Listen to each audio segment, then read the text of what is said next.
ओम नमः शिवाय दोस्तों, शिव साधना केंद्र में आपका हार्दिक स्वागत है।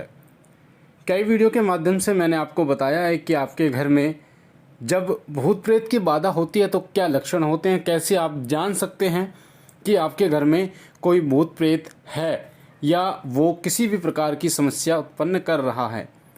साथ ही कई ऐसे लक्षण भी आपको मैंने बताए हैं जिससे आपके घर में पितृदोष है, कुलदेवता का दोष है, कुलदेवी का दोष है, उनको भी आप जान सकते हैं। पिछली वीडियो में मैंने आपको बताया कि कैसे कोई शक्ति आपके जाप का फल ग्रहण करती है, आपके भोग को ग्रहण करती है, आपकी पूजा का फल जो है वो उसे ग्रहण करती है। तो कई लोगों की कमेंट ये आती है कि जी हमें इसका उपाय बताइए। किसी के ऊपर अगर प्रेत बाधा है उसके क्या लक्षण हैं, जब मैं ये आपको बताता हूँ तो कई लोगों के ये कमेंट आए हैं जी आप उनके उपाय बताइए। तो देखिए कई ऐसे उपाय भी मैंने आपको बताए हैं, जैसे उतारे का उपाय होता है, नींबू का उतारा, जायफल का उतारा, मीठा पानी होता है उसका भी उतारा होता है, अनाज का भी उतारा होता है, 5 लड्डू उनका भी उतारा होता है, लौंग और बतासे को भी उतारा जाता है। जिस व्यक्ति के शरीर पे कोई प्रेत बाधा है, कई बार नज़र भी लग जाती है या कोई प्रेत हो जाता है तो उसको उतारा जाता है। जो मैंने आपको बताया, नींबू, जायफल, मीठा पानी, अनाज, 5 लड्डू, लौंग, बतासे, इनके द्वारा उसको उतारा जाता है। या फिर अगरबत्ती जो होती है, अगरबत्ती को 7 बार उतार कर उसको जलाया जाता है, ऐसा भी किया जाता है। तो ये सब जो है ये उपायों में ही आते हैं। पर बहुत बड़े बड़े उपाय, बहुत बड़ी बड़ी समस्याओं के उपाय, जैसे कई लोग पूछते हैं जी अगर आपके हमारे ऊपर किसी ने घात छोड़ दी हो, मूठ छोड़ दी हो, तो उसको हम कैसे वापस भेजें। तो मैं आपको बता दूं, देखिए जो व्यक्ति घात आपके ऊपर भेज रहा है, मूठ आपके ऊपर भेज रहा है, वो क्यों भेज रहा है, पहली बात तो ये। और दूसरी बात ये कि अगर वो भेज पाने में सक्षम है तो उसने कितनी तपस्या की है, कितनी साधनाएं की है, तब जाके वो भेज पा रहा है। और आप कहना चाह रहे हैं कि जो वो मूठ भेज रहा है उसको रोके या वापस आप भेजना चाहते हैं तो उसका उपाय बताइए। तो उसके लिए भी आपको मेहनत करनी होती है, बहुत कड़ी मेहनत करनी होती है, आपको गुरुमुख होना होता है, साधनाएं करनी पड़ती हैं। कोई साधना 11 दिन की होती है, कोई 21 दिन की होती है, कोई शमशान में होती है, कोई पानी के अंदर होती है, कोई निर्जल स्थान में होती है तो कोई घर पे होती है। ऐसे अलग अलग साधनाएं होती हैं जो कि गुरु के द्वारा बताई जाती हैं। कोई धुने में होती है तो कोई मंदिर में होती है। तो साधनाएं जो होती हैं वो करनी पड़ती है, तब एक व्यक्ति इतना सक्षम हो पाता है कि वो इन चीज़ों को रोक पाए। दूसरी बात, कई लोग कहते हैं जी हमारे घर में अगर प्रेत बाधा है ये तो हमें पता चल गया, पर इसका उपाय। तो देखिए उपाय आप किसी अच्छे भगत से आप मिलिए, किसी अच्छे साधक से आप मिलिए, वो उन चीज़ों को हाजिर करके निकाल सकता है। आपके दिमाग में अगर ऐसी चीज़ चल रही है कि मैं स्वयं इन चीज़ों को निकाल पाऊँ, तो उतनी ऊर्जा, उतना ऑरा आपके अंदर होना चाहिए। एक आम व्यक्ति, आपने देखा होगा, एक जो साधक होता है, एक जो भगत होता है, वो चौकी लगाता है तो वहाँ पर शक्तियाँ खेलनी शुरू हो जाती हैं। वही साधक, वही भगत अगर किसी अन्य स्थान पर चला जाए, किसी मंदिर में चला जाए या किसी के घर चला जाए, वहाँ पर भी जब वो शक्तियों को बुलाना चाहता है या नकारात्मक शक्तियों को हाजिर करना चाहता है तो वहाँ पर भी वो कर देता है। तो कई लोग तो कहते हैं स्थान जागृत है।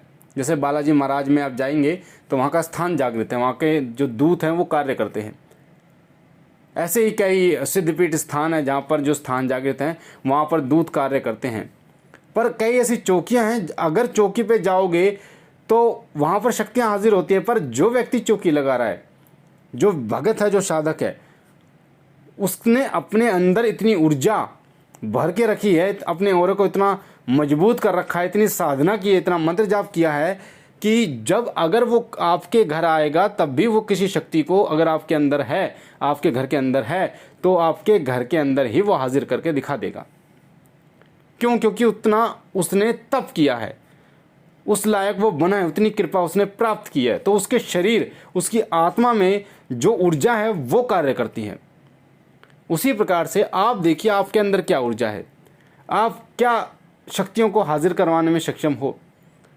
तो आप एक आम इंसान और एक भगत, एक साधक में यही फ़र्क होता है कि एक व्यक्ति जो भगत या साधक होता है, जो दूसरे के कष्टों का निवारण करता है, उसने दूसरों के कष्ट के निवारण के लिए अपने आप को तपाया है।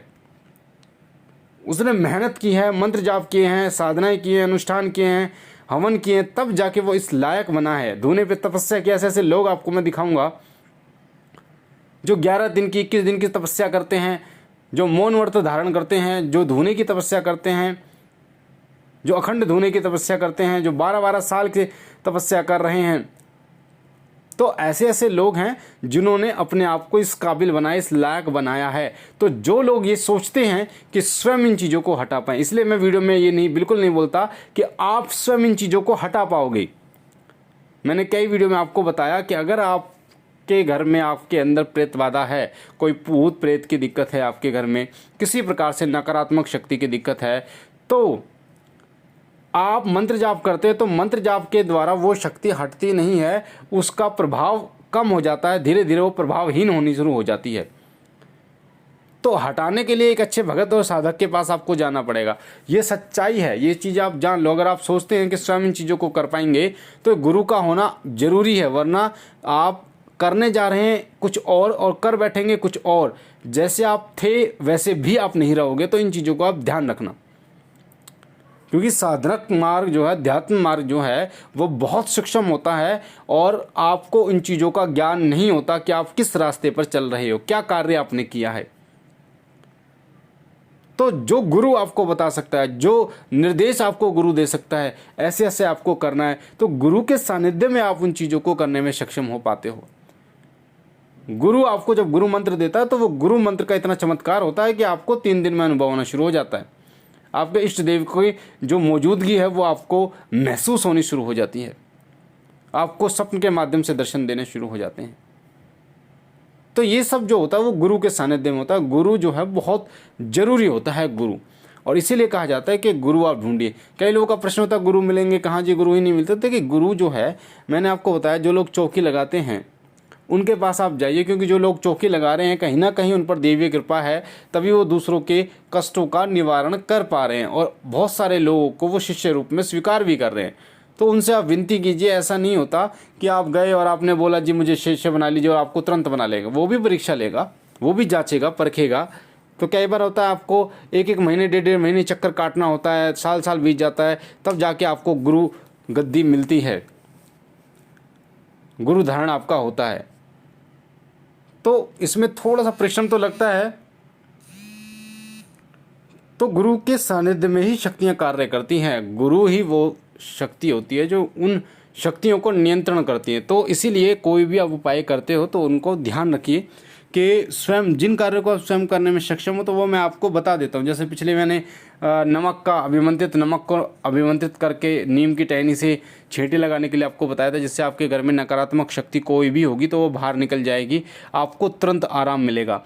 उसी प्रकार से मैंने आपको बताया था, चौराहे का एक उतारा बताया था। तो अगर आपके घर में कोई ऐसी दिक्कत है, आपको ऐसा महसूस होता है, तो स्वयं आप किन किन चीज़ों को कर सकते हो वो मैं आपको बता रहा हूँ। 5 लड्डू लेके, 5 लड्डू का उतारा करके सिर से लेके 5 पैर तक उतार के नहर में आप बहा दो, पीछे मुड़कर नहीं देखना। और आपको बोलना है कि जहाँ से आई थी वहीं जा, जहाँ से आई थी वहीं जा, जहाँ से आई थी वहीं जा, और निकल जाना है हाथ धो के। फिर उसके बाद आपको घर में घुसना है। पर जब आप उतार के घर से निकलोगे तो टोका टाकी नहीं होनी चाहिए, ना पीछे मुड़ के देखना चाहिए।